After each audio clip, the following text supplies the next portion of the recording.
स्वागत है दोस्तों आप सबों के अपने इस यूट्यूब चैनल पर जिसका नाम ज्ञान सर यूट्यूब चैनल है। दोस्तों आज मैं क्लास 10th का ही ये वास्तविक संख्या का पार्ट 3 है। दोस्तों इससे पहले मैंने ऑलरेडी 2 पार्ट में इसको बना रखा है। दोस्तों आप उस वीडियो को भी ज़रूर देख लें। चलिए दोस्तों देखते हैं आज का पहला प्रश्न।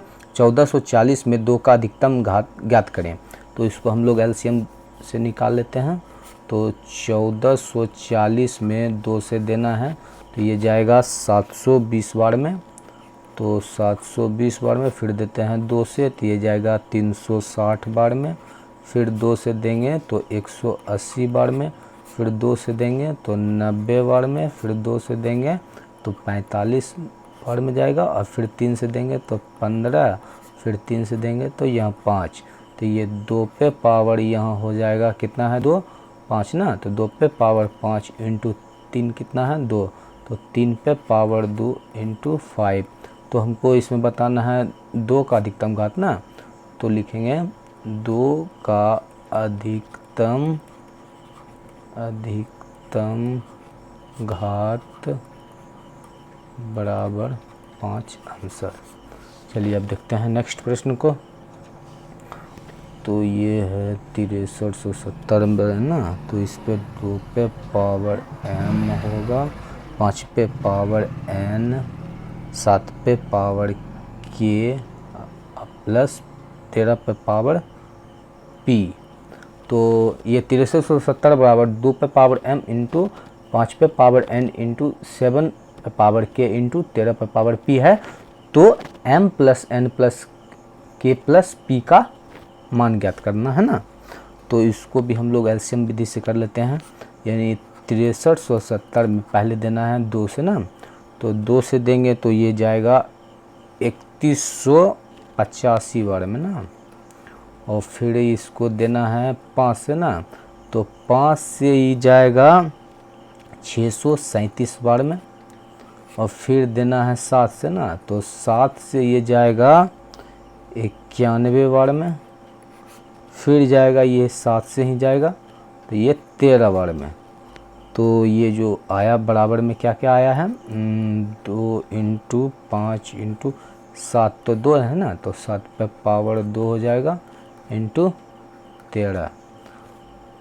तो इसको हम लोग क्या करते हैं यहाँ लिख लेंगे m बराबर 1, n बराबर 1, k बराबर 2 और ये p बराबर 1। तो m plus n plus k plus p बराबर 5। ये हुआ कैसे। तो देखिए ये m इसको मान लिए हैं m, ये हो जाएगा m, ये हो जाएगा n, ये हो जाएगा k, ये हो जाएगा p। तो ये k देखिए m तो एक ही है, n भी एक है और ये k 7 तो 2 है तो इसलिए 2 हुआ। और ये p तो 1। तो टोटल जोड़ दीजिए तो इसका जो राइट आंसर होगा 5 होगा। चलिए देखते हैं नेक्स्ट प्रश्न को। निम्नलिखित में से कौन सा युग्म सह अभाज्य है। तो इसमें अभाज्य निकालना है ना। तो ये 32 और 62 में ना। तो इसको हम लोग एससीएफ करके निकाल लेते हैं। 62 को देते हैं 32 से तो 32 ही खाएगा एक बार में, ये हो जाएगा 0 32। फिर 30 को देंगे 32 में, ये एक बार में जाएगा, ये हो जाएगा कितना 1 ही ना। इधर हो जाएगा 30 तो 30 तो कट जाएगा। तो यहाँ पे आ जाएगा 15 और यहाँ हो जाएगा 1। तो यह क्या हुआ इसका एससीएफ तो 2 निकला। और ये तो 2 तो भाज्य संख्या होता है ना, अभाज्य तो नहीं है। इसका जो राइट आंसर होगा क्या होगा कि सह अभाज्य गुणनखंड नहीं है, इसका आंसर हुआ। चलिए देखते हैं अब नेक्स्ट प्रश्न को। निम्नलिखित में से कौन सा युग्म सह अभाज्य है। ये 18 और 25 का निकालना है ना। तो इसको भी हम लोग उसी तरह से निकालते हैं। 25 में दे देते हैं 18 से।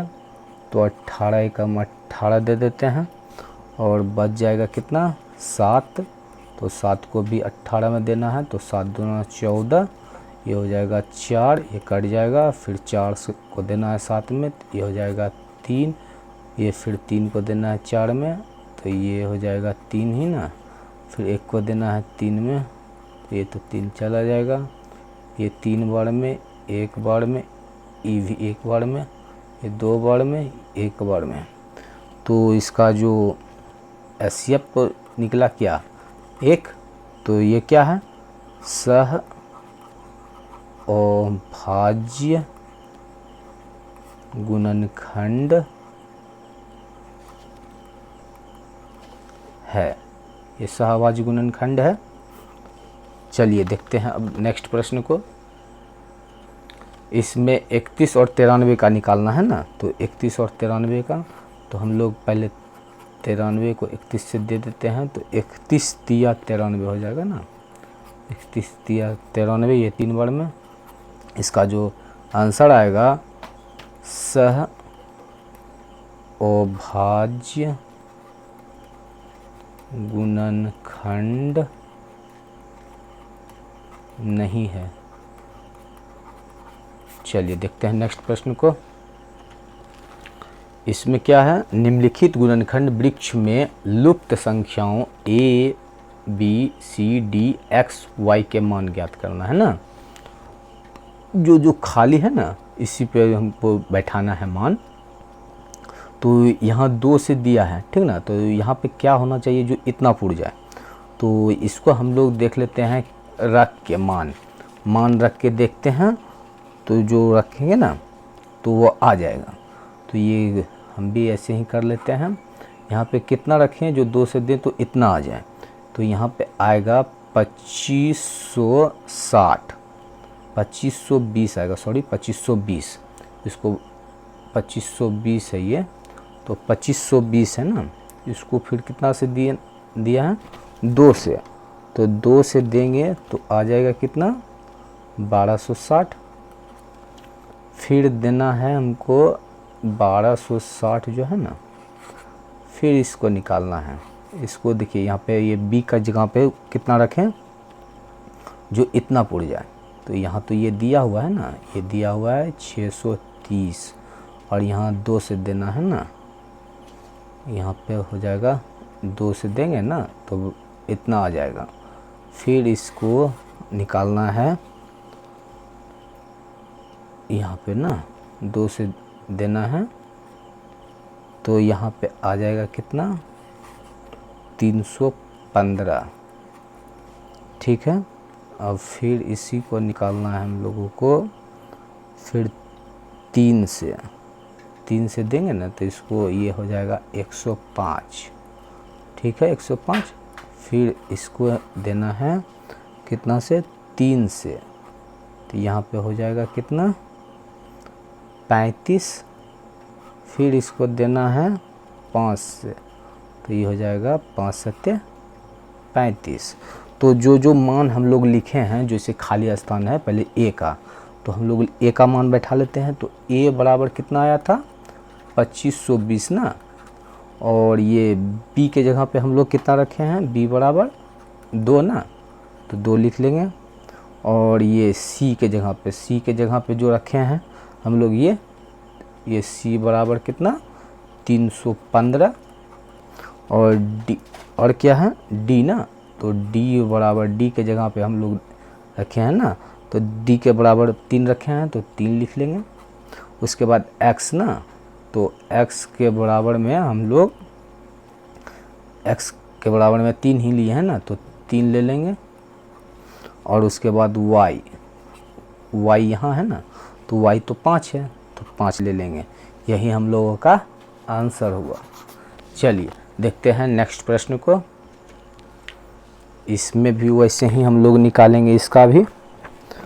तो हम लोग को यहाँ बताना है ना ये यहाँ पे क्या रख रहे हैं, तो ये पहले हम लोग भी ऐसे ही बना लेते हैं, लिख लेते हैं इसको, फिर इसको हम लोग बैठा के करते हैं। यहाँ पे देंगे ना तो ये आ जाएगा, भाग दे के देखिएगा 15 0 15 आ जाएगा। फिर इसको देंगे तो ये फिर देंगे इससे कितना से, तो 3 से ना, यहाँ 3 से दिया है ना, तो 3 से देने पर ये कितना आएगा, तो ये आ जाएगा 5005। ठीक, 5005 है। फिर देना है हमको 5 से ना इसको, तो ये 5 से इसको देंगे तो यहाँ आएगा 1001। फिर इसको देंगे 7 से, तो ये आ जाएगा कितना, 143। फिर इसको देंगे कितना से, 11 से, ये जाएगा 13 बार में। तो हम लोग जो मान बैठाए हैं वही आंसर लिख देते हैं हम लोग। तो ए बराबर हम लोग क्या बैठाए हैं, 15015 ना, और बी बराबर 5005, सी बराबर 5, और ये डी बराबर 143, और ये एक्स बराबर ना, एक्स बराबर 11। यही हुआ आंसर। चलिए अब देखते हैं नेक्स्ट प्रश्न को। इसमें भी वैसे ही हम लोग अभी निकालेंगे इसका भी। चलिए थोड़ा सा देख लेते हैं इसको भी हम लोग। इससे पहले इसको भी देख लेते हैं, ये ठीक बना ना, ये तो ठीक है। चलिए इसको देखते हैं कितना है, 32,760 का ना, तो इसका भी हम लोग निकाल लेते हैं। तो देखते हैं क्या आता है हम लोगों का। ये भी तो वैसा ही प्रश्न है। चलिए इसको भी बना लेते हैं हम लोग, उसके बाद देखते हैं आगे क्या करना है।